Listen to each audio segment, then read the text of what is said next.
manchette, aujourd'hui, on vous parle de l'ANORAI. Bonjour et bienvenue à votre bulletin d'information diffusé sur les ondes de CTRB en ce 12 juin 2025 à la belle humeur au Pépites. La semaine dernière, il y a eu lieu le conseil de la municipalité de l'ANORAI ainsi que le conseil des maires de la MRC d'Autrey, auquel, bien sûr, participe la municipalité de l'ANORAI. On vous propose donc aujourd'hui un résumé des sujets qui ont touché l'ANORAI. En première partie, on vous présente des extraits du conseil municipal de la semaine dernière. Dans un premier temps, le rapport du maire André Villeneuve. 6.2. Rapport du maire sur les faits saillants du rapport financier et du rapport du vérificateur externe. Bon. Alors, conformément aux dispositions de l'article 176.2.2 du Code municipal du Québec, il me fait plaisir de vous faire état des faits saillants du rapport financier pour l'année terminée le 31 décembre 2024. Donc, il a été déposé le 7 mai dernier et il montre un excédent de fonctionnement de 1 215 900. J'ai arrondi les chiffres. Et considérant des revenus de fonctionnement de 9 263 000 sur des charges de 9 260 000, ainsi que des éléments de conciliation à les fins fiscales d'1 212 792. Donc, juste peut-être rappeler les investissements qui ont été faits. Les travaux d'aménagement du terrain de soccer se sont achevés, se sont terminés, pour un montant total d'1 432 362. Et là, je veux juste préciser un truc. On parlait du règlement sur les lotissements. On a parlé à la séance de mai. M. Gagnon en a parlé tantôt du fameux règlement sur les lotissements. Le règlement sur les lotissements, dans le fond, c'est le parc et espace naturel, espace vert, espace naturel, parc terrain de jeu, espace naturel, voilà. Et le terrain de soccer, présentement, là où il se trouve, le terrain comme tel, ça a été acquis grâce justement à ce règlement-là, de 7,5 %. Les promoteurs qui étaient là, qui sont encore là, les promoteurs ont dû céder 7,5 % de la superficie sur laquelle ils veulent faire un projet immobilier. Ça a donné le terrain de soccer. Si on voulait acheter un terrain de cette grandeur-là, au prix actuel du marché à l'ANORAI, ça coûterait 1 million de dollars.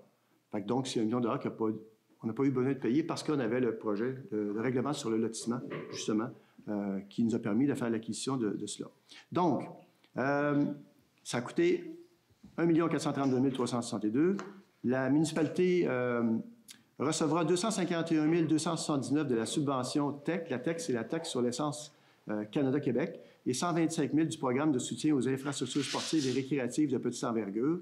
Une somme de 137 000 provenant justement du fonds de parc et terrain de jeu a été utilisée pour vraiment faire le montage financier de la construction du terrain de soccer. Et il y a aussi un montant de 435 000 qui a été pris à même le fonds de roulement. Vous savez que la municipalité a un fonds de roulement de 1,5 million. La loi lui permet d'aller jusqu'à cette hauteur-là. Et évidemment, la municipalité, lorsqu'elle prend de l'argent dans son fonds de roulement, elle se doit donc de faire des remboursements, évidemment, annuels du montant pour une somme totale du montant qu'elle a pris à l'époque. Ça peut être sur un nombre d'années qu'elle le veut, mais elle doit quand même le rembourser. Donc, c'est pour recharger, si on veut, le fonds de roulement. Donc, et le règlement d'emprunt de ce côté-là a été de 500 000 il y a eu des importants travaux de réfection des infrastructures souterraines, de même que la mise en place de la traverse piétonne, comme on le sait, à côté de la pharmacie actuelle sur le chemin Joliette. Et on a également réalisé pour un montant de 1 072 715. Donc là-dessus, on a eu une subvention de 569 383.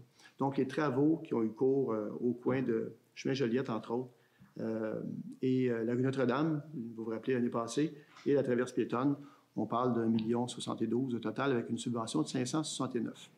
On a affecté 503 332 qu'on a pris dans le fonds général. Donc, ça nous a évité d'aller en règlement d'emprunt. Et donc, de payer des intérêts, on a pris ça dans le fonds général pour terminer le montage financier. Les travaux de raccordement depuis 6.3 ont été poursuivis pour un montant de 868 989 et s'achèveront en 2025.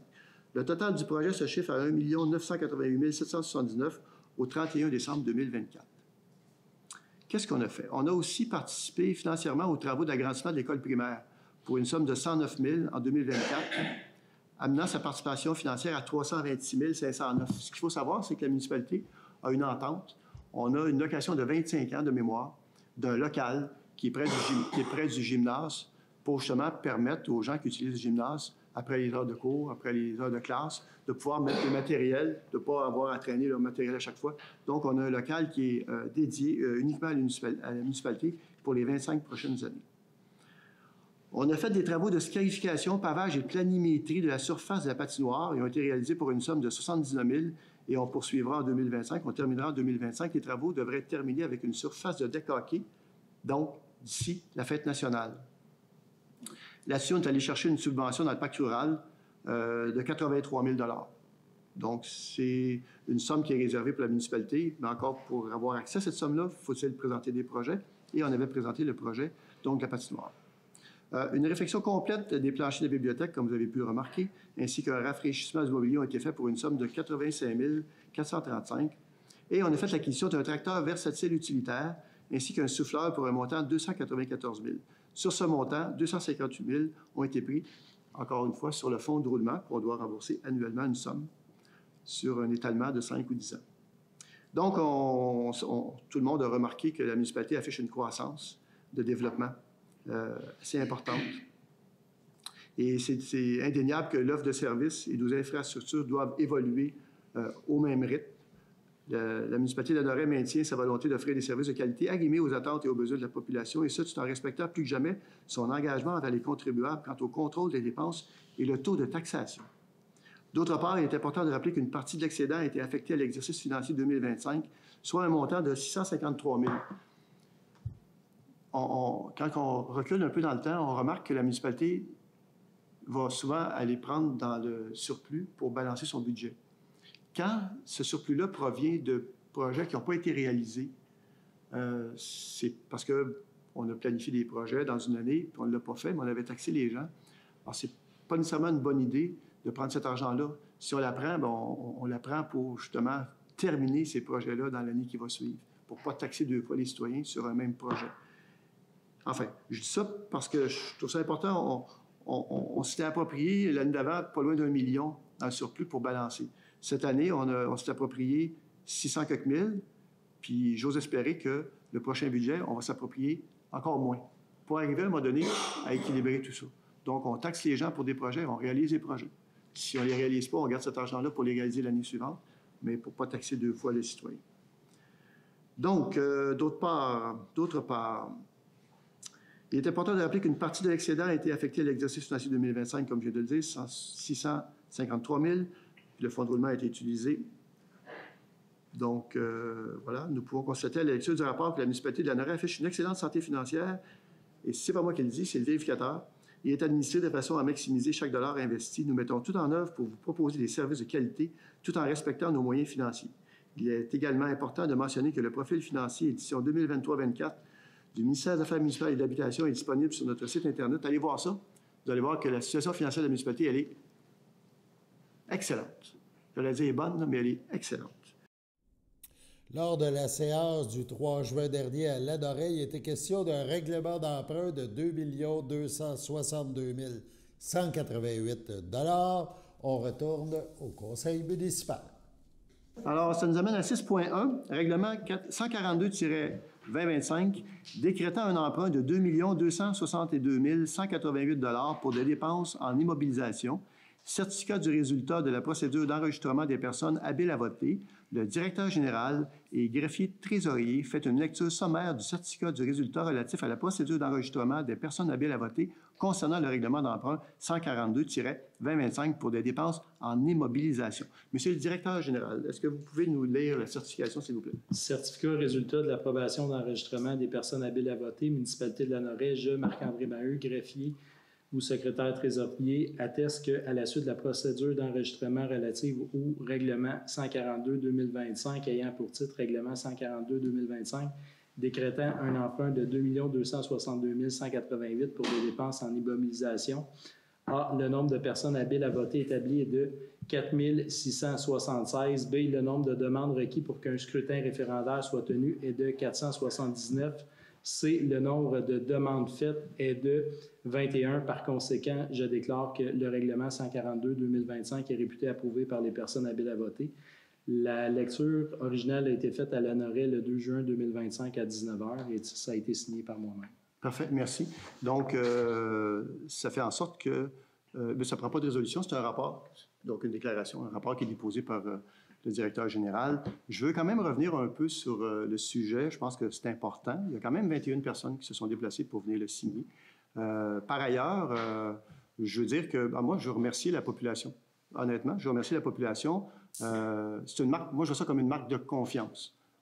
D'avoir dit, bien, écoutez, c'est un règlement d'emprunt qu'on dit parapluie, puis je vais vous expliquer pourquoi après. C'est un règlement d'emprunt qu'on dit parapluie, et c'est quand même 2 262 188 $ que le Conseil peut faire des projets d'infrastructure avec cette somme-là. Pas un, il peut en faire juste un, mais je pense que la somme qu'il y a là, c'est pour en faire peut-être éventuellement 1, 2 ou 3. Bon. Maintenant, pourquoi 2 262 188 $? Alors, ce n'est pas un chiffre aléatoire, sorti au hasard, quelqu'un a décidé ça. Ça fait partie du protocole, des règlements du gouvernement du Québec qui autorise les municipalités à se doter d'un règlement parapluie comme ça, un règlement d'emprunt parapluie.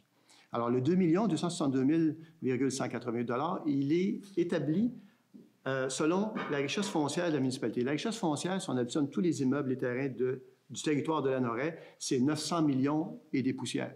900 millions, ça approche le milliard. Là, probablement que c'est rendu à 1 milliard, mais il faut se baser au dernier autre, puis c'est 900 millions et des poussières. On fait 0,25 % de 900 millions et des poussières, puis on va arriver à 2 262 188. Donc, ce montant-là, il est vraiment établi avec une formule simple, mathématique, et on ne peut pas aller au-delà. On aurait peut-être pu aller moins, mais on ne peut pas aller au-delà de ça. Donc, c'est vraiment le gouvernement qui autorise ça. Maintenant, la question qu'il faut se poser, c'est pourquoi on juge opportun, le Conseil juge opportun de se doter d'un règlement d'emprunt parapluie. Puis en passant, un règlement d'emprunt comme ça, parapluie, c'est un peu... C'est sûr que c'est toujours... toute comparaison peut être boiteuse, ça, mais je pense que c'est une belle comparaison. C'est un peu comme si les gens se prennent une hypothèque, une marge de crédit hypothécaire. C'est bon, il y a des nuances, il y a des différences, ça, mais c'est un peu ça. Quand vous prenez une marge de crédit hypothécaire, vous avez un montant, je ne sais pas, moi, exemple, vous prenez une marge de crédit hypothécaire de 100 000, vous ne l'utilisez pas, ça ne coûte rien. Si vous l'utilisez, évidemment, il y a des intérêts, etc. Bon, la formule de remboursement est différente qu'un règlement d'emprunt parapluie, mais en gros, ça se ressemble pas mal. C'est pas mal ça. Pourquoi vous faites ça comme individu? Bien, vous faites ça parce que si jamais il y a une opportunité qui se présente à vous, hein, vous voyez, vous voulez acheter un beau véhicule antique, j'allais dire d'occasion, s'il est antique et d'occasion, probablement. Mais vous voulez acheter un beau véhicule, je donne cet exemple-là parce que je sais que Mme Clermont, elle aime beaucoup les véhicules antiques. Et là, ça coûte 50 000 le véhicule. Et si vous n'avez pas de marge de crédit hypothécaire puis vous n'avez pas dans votre compte le solde de 50 000, vous allez faire quoi? Vous allez aller à la banque, vous allez aller chercher, essayer d'obtenir un prêt de 50 000. Bien, je peux vous dire, quand vous allez avoir réussi... Réussir à avoir un rendez-vous. Réussir à avoir un rendez-vous. Quand vous allez avoir passé à travers tout ça, là, il va être vendu. Vous allez avoir manqué cette opportunité-là. Si vous avez, par contre, une marge de crédit hypothécaire, bien là, vous allez pouvoir rapidement se faire un chèque et dire, moi, je l'achète. C'est un peu ça, le principe. Puis je vais donner le même exemple pour la municipalité que j'ai donné lors de la séance de mai passé. Ce n'est pas une cachette. Depuis 2021, la municipalité, moi, comme maire, j'ai envoyé 10 lettres à 10 propriétaires de boisés en périphérie du village pour leur demander, « Hey, si jamais vous voulez vendre votre boisé, appelez-nous. Nous autres, on serait peut-être intéressés à faire l'acquisition d'un boisé. » Pourquoi? Bien, on se rappellera que la COVID a fait en sorte que les gens sont retournés vers la nature. Hein? En 2020-2021, c'était fou, là. Les gens voulaient se reconnecter avec la nature. Et c'est tout à fait sain et tout à fait normal. Et c'est là qu'on a émis l'idée, pourquoi la municipalité ne serait pas propriétaire d'un boisier? À la Valtrie, ils ont le boisier du Roi, en plein cœur du village. Saint-Jean-de-Mata en a un, Saint-Combe en a un, puis il y a des dizaines de municipalités, sinon des centaines au Québec, qui ont fait l'acquisition d'un boisier. Pourquoi un boisier? Parce qu'on veut garder un élément de nature disponible à tous les citoyens, que tout le monde puisse y avoir accès, que tout le monde puisse aller marcher dans le bois, bon, profiter finalement de la nature. Mais, et là il y a un mais, c'est que, bon, j'ai eu quelques discussions avec certains propriétaires, et là présentement je suis en discussion avec un propriétaire assez sérieux, mais il y a de la compétition, hein, parce que les boisés sont très prisés. Il y a beaucoup j'aime pas dire le mot spéculateur, mais beaucoup d'acheteurs qui veulent acheter des boisés, puis ils sont prêts. Et puis eux autres, ils sont prêts. Hein, ils arrivent, ils font un chèque. Alors moi, si un citoyen m'appelle, M. Villeneuve, on serait prêt à regarder avec la municipalité pour vendre de boisés, bien, si je lui dis, j'en ai pour 3 mois avant de réussir à avoir un règlement d'emprunt pour l'acheter, pas sûr qu'il va m'attendre. Tandis que là, un boisé ne coûte pas 2 millions en passant. Ça dépend toujours du boisé, là, mais ce qu'on vise, ça ne coûte pas ça. Là. Ça coûte pas mal moins que ça. Mais là, avec cet outil-là, ça permet une certaine agilité à la municipalité. Elle est plus agile. Elle peut bouger plus facilement, plus rapidement. C'est pour ça que je voulais remercier les gens de ce geste de confiance-là. Moi, je considère que c'est une marque de confiance. Ils ont fait confiance, ils ont dit, regardez, on sait que vous allez l'utiliser de façon judicieuse et pas pour des frivoleries ou n'importe quoi. Alors voilà, je voulais faire le point là-dessus. Je ne sais pas si... Puis les 21 personnes qui sont allées voter, j'espère que l'explication que je viens de donner va les réconforter. Parce qu'ils ont le droit, les gens ont le droit d'avoir des craintes, puis penser que... Alors j'espère que ça va les réconforter dans les intentions de la municipalité. Et puis, dernier mot, vous dire que moi, j'étais maire de 99 à 2008, 2009, et j'ai jamais vu, mais de ma vie, avec les réseaux sociaux, c'est tout nouveau, hein, un règlement d'emprunt est aussi discuté dans la population. Puis il y a juste 21 personnes qui sont venues voter. Alors, ils ne sont pas votés, mais qui sont venus signer. Fait que, bravo, moi je suis très heureux, parce que je pense qu'on peut être fiers de cette marque de confiance. Voilà, c'était mon point d'actualité. La municipalité de Lanoraie vous lance, chers citoyens de l'endroit, une invitation à une rencontre d'information et d'échange concernant le projet d'acquisition d'espace au 2e étage de la future pharmacie à Lanoraie. Lors de cette rencontre, le conseil municipal présentera les détails du projet et les enjeux en lien avec le développement de Lanoraie. Ce projet est au cœur des efforts des élus, nous dit-on, pour appuyer le développement d'une coopérative de santé et offrir des locaux à des professionnels. La rencontre aura lieu la semaine prochaine, jeudi 19 juin, 19h30, à la salle Jean Bourdon. Aucune réservation ou inscription n'est nécessaire. On nous mentionne que votre présence, citoyen de Lanoraie, est essentielle pour permettre aux élus de discuter ouvertement de ce projet ainsi que de recueillir vos questions et vos commentaires. Une web diffusion en partenariat avec CTRB sera fournie pour l'occasion. Sur ce, allons à la pause. Votre station de télévision de Berthierville vous invite cordialement à son bingo hebdomadaire télédiffusé tous les samedis matins dès 9h30. Depuis longtemps, les fans de CTRB se divisent le joyeux montant de 600 $ chaque semaine à cette joute de bingo.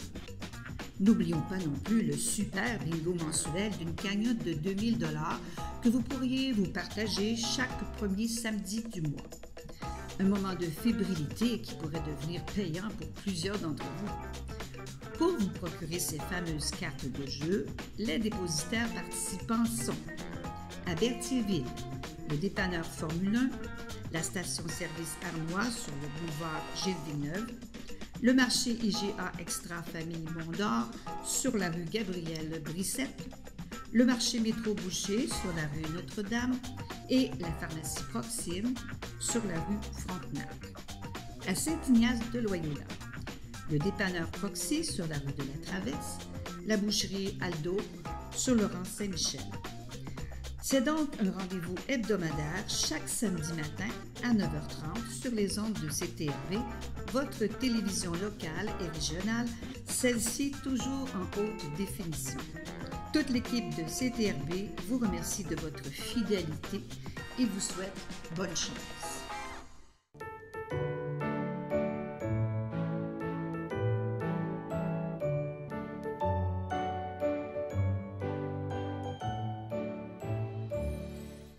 Voici les anniversaires en ce 12 juin. Tout d'abord, la FADOC de l'Île-du-Pas souhaite bonne fête à Michel Cardin, à Jean-Luc Clément, à Denis Boilard et à Marc Chevalier. C'est votre anniversaire aujourd'hui, en ce 12 juin. Eh bien, toute l'équipe de CTRB se joint à moi et vous souhaite bonne fête. On poursuit au sujet de Lanoraie. Le maire André Villeneuve a fait une intervention concernant le projet branché d'Autrey lors du dernier conseil de la MRC de Dautrey. On regarde un extrait. 4.4, règlement numéro 313. Règlement décrétant une dépense de 6 424 550 et un emprunt de 6 424 550 pour l'ingénierie, la construction et la fourniture d'équipements pour un réseau de fibre optique dans le cadre du projet Autrey Branché 3 Ça concerne les 6 municipalités, si je ne me trompe pas. Oui.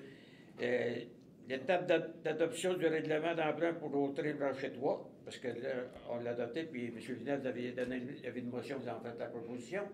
Est-ce que je peux dire un petit mot? Oui, allez-y. Ben oui, je veux vous remercier, collègues, autour de la table, parce que c'est un projet qui, à mon avis, est essentiel de brancher tout le monde sur la fibre optique. Vous allez me permettre juste un petit historique. Hein? Ça a commencé vers le milieu des années 2000 avec la commission scolaire. À l'époque, puis Louis nous corrigera, mais on avait embarqué avec la commission scolaire pour brancher, la commission scolaire branchait les écoles en déroulant la fibre et dans la MRC d'Autrey. Et nous, ben, on branchait les hôtels de ville, les usines, soit d'eau potable, ou bon, toutes les installations municipales quand on voulait bien les brancher. Ça a commencé comme ça. Et à ce moment-là, toutes les écoles du Québec étaient branchées. Et on a acquis les brins hein, dans la fibre qu'on a déroulé à l'époque avec la commission scolaire. Et on a développé un système de location de cette fibre-là. Et David Morin, M. David Morin, que je veux saluer en passant, qui travaille à la MRC, qui s'occupe essentiellement justement du réseau de fibre optique, a reçu du Sénat une lettre lui disant que c'est un modèle tellement bon qu'il devrait être répandu à travers le Canada. Et dans le volet 2, parce qu'il y a eu un volet 2 en 2021 qui a été lancé par le gouvernement du Québec, on a aussi la MRC gagné le premier prix national. C'est quand même pas rien. Là. Parce que des fois, on se pose la question, ça sert à quoi une MRC? Hein? Souvent, quand on fait nos budgets, hein, on voit la ligne code part MRC, puis là, on se pose des questions, ça sert à quoi? Bien, la force du nombre fait en sorte qu'on a développé un système extraordinaire. Puis je veux saluer tout le monde autour de la table parce que vous avez travaillé très fort, j'en vois les qui ont de la table, puis effectivement, M. Frigon et un de ceux, puis M. ici à côté de nous aussi a travaillé très fort là-dessus. Alors, c'est quelque chose d'assez extraordinaire. Et où je veux en venir, c'est qu'en 2021, le gouvernement a fait Autrey branché 2 et il a retiré le noyau villageois de l'ANOREC, de son programme. On est à l'ANOREC, dans le noyau villageois, environ 1000 portes. Et de ces 1000 portes-là, ils sont sur le cuivre, une technologie d'il y a 30 ans. Et c'est démontré que quand tu es sur le cuivre, ta maison ne prend pas de valeur nécessairement parce que lorsque tu es sur la fibre, le CRTC dit que tu gagnes de 3 à 7 de valeur supplémentaire parce que tu as la fibre. Alors, on est pris, nous autres, à l'ANOREC avec cette situation-là. Alors, c'est là que je veux vous remercier d'avoir accepté d'aller de l'avant avec Autrey branché 3 pour qu'on puisse, à l'ANOREC, brancher tout le monde sur la fibre optique. Amener de la concurrence. Donc, assurément, il y aura une baisse du coût mensuel que les gens, ceux qui vont se brancher sur la fibre lorsque ça sera fait. Et ça permet de rentrer dans l'ère de la fibre optique parce que, juste un exemple, il y a un citoyen, en fait un couple, qui a voulu s'installer à l'ANOREC dernièrement. Ils ont demandé, première question qu'ils posent, vous avez haute vitesse, OK, c'est quoi? C'est le cuivre, donc la vieille technologie de 30 ans, ils sont partis. Ils n'ont pas acheté. Ils n'ont pas acheté parce que les autres, ils ont besoin de rapidité, d'efficacité pour le travail. C'est ça, les jeunes professionnels ont besoin de ça pour pouvoir travailler. Donc, ils ne s'établiront pas à des endroits où la technologie est dépassée. Alors, je tiens à vous remercier, puis je tiens à dire aux gens qui nous écoutent que, ben oui, une MRC, ça sert à ça et à bien d'autres choses. La force du nombre. Voilà. Vous savez, M. Villeneuve, nous autres aussi, à Saint-Ignace, il y a 950 portes qui sont pour desservis par la fibre. Exact. Imaginez. J'en fais Vous avez fait la proposition, le secondaire, M. Goyette, à ma gauche, à ma droite. Merci beaucoup. Sur ce, on passe à la pause. Voici une plaque porte-clés des amputés de cœur. Quand vous utilisez une plaque porte-clés, vous protégez vos clés. Si vous les perdez, la personne qui les trouvera pourra appeler au numéro au dos de la plaque. Ou les déposer dans une boîte aux lettres. Puis, les amputés de guerre vous retourneront vos clés. Gratuitement! Commandez vos plaques porte-clés aujourd'hui à amputédeguerre.ca. Et améliorer la vie des personnes amputées comme moi. Merci.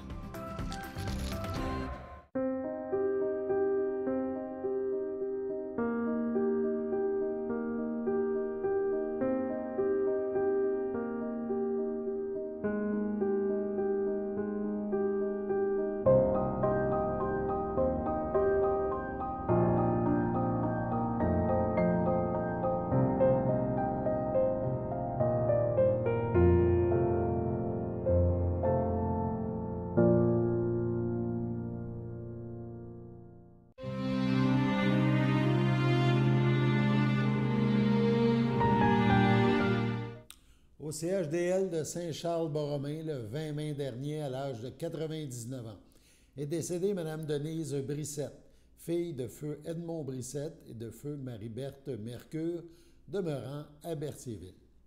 l'ayant précédé ses frères, ses sœurs, ses beaux-frères et belles-sœurs, Pierre Brissette, Françoise Clément, Françoise Brissette, Charles Laplante, Claire Brissette, Bernard Sylvestre, elle laisse dans le deuil sa belle-sœur, Claire Bocage, feu Bernard Brissette, ainsi que plusieurs neveux, nièces, autres parents et amis. La famille vous accueillera samedi 14 juin dès 9h à la chapelle du complexe funéraire Efterio, 741 rue Notre-Dame à Berthierville. Suivra un hommage à 11h. Subitement, en Jamaïque, le 23 janvier dernier, à 79 ans, est décédé M. François Barrette, époux de feu Monique Champagne, demeurant à Repentigny, natif de Berthierville. Il laisse dans le deuil son fils Pierre-Olivier Barrette, Frédéric Proux-Morel, ses petites filles Rosalie et Clara, sa conjointe des 5 dernières années, Francine Ouellette, ses frères, sœurs, beaux-frères et belles-sœurs, Daniel Barrette, Joanne Dumais, Denise Barrette, Nicole Barrette, Michel Puffal, Guy Barrette, Francine Depaty, Christiane Barrette, Lorraine Houle, feu Luc Barrette, Denise Champagne, feu Alain Bacon, Michel Champagne, Lucette Carpentier, François Champagne, Monique Riopel, Daniel Champagne, Rachel Lacourse, Jacinthe Champagne, Michel Brissette, ainsi que plusieurs neveux, nièces, autres parents et amis. La famille vous accueillera le 14 juin à 10h30 au complexe funéraire Thériault à Berthierville. Suivra un hommage à la chapelle du complexe à 15h. M. Barrette sera inhumé au cimetière de Berthierville le même jour. Sur ce, passons à la météo.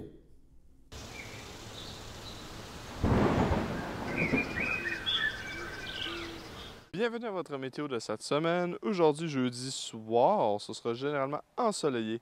Une température de 17, un temps ressenti de 16. Jeudi nuit, ce sera des passages nuageux.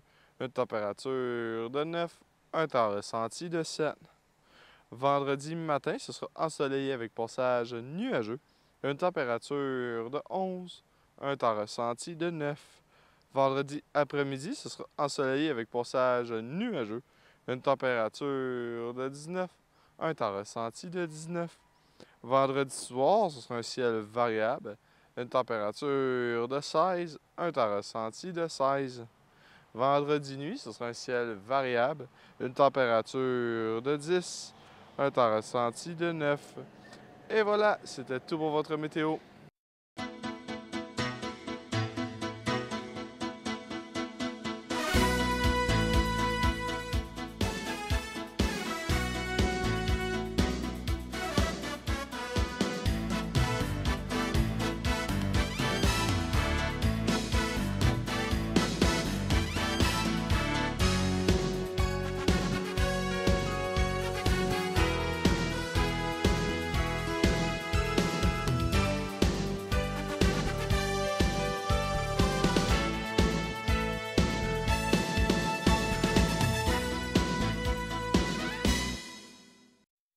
Salut tout le monde! Ici Daniel Grenier pour vous parler des télévisions communautaires autonomes. Et si ce médium n'était pas là, voici à quoi ressemblerait mon message. Oui, c'est triste, un plan noir. Ça aurait pu être beaucoup plus triste si j'avais rajouté cette petite chanson triste sur le plan noir. Mais bon, là n'est pas le point. Diversité de contenu, gestion indépendante locale, sans oublier une participation active à la communauté. Et j'en passe. Et j'en passe beaucoup à part de ça, car la TCA, c'est beaucoup plus que ça. Ah oui, la TCA, c'est nous. Hey, ça ferait un bon slogan, ça. Plus que la TCA, que c'est ça? Ben oui, ça serait meilleur que ça. En tout cas, la TCA est un incubateur de talent, là où la créativité est célébrée. Ensemble, encourageons les télévisions communautaires autonomes. Salut! Toi qui écoutais ce message.